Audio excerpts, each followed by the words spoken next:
આ પાટીદાર પૂરતી વાત નથી કરતો. સામાન્ય સમાજ એ સમજે કે પાટીદારનો રેલો અન્ય સમાજ ઉપર ક્યારે આ લોકોએ વીંઝણો મારી દેશે એનું કાંઈ નક્કી નહીં, કારણ કે જ્યારે શક્તિશાળી બને છે ત્યારે એના ઉપર વીંઝણો લાગે છે. આજે અમરેલી જિલ્લાની અંદર દિગ્ગજ નેતા નારાયણ કાછડિયા અને દિલીપ સંઘાણી સામે વેકરિયાને ધરી દીધા. જુનાગઢની અંદર કિરીટ પટેલ સામે અન્ય એક આગેવાનને ધરી દીધા. જેતપુરની અંદર દિગ્ગજ નેતા જયેશ રાદડિયાની સામે અત્યારે પ્રશાંત કોરાટને ધરી દીધા.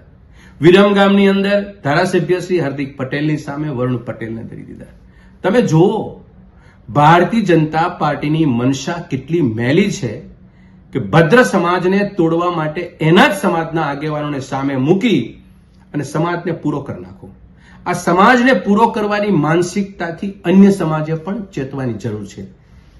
પટેલ સમાજનો રેલો એને ખતમ કરી અન્ય સમાજ પણ બચી શકે એમ નથી, કારણ કે જનસંઘ જંગ અને ભાજપાની પ્રકૃતિ છે તોડવાની.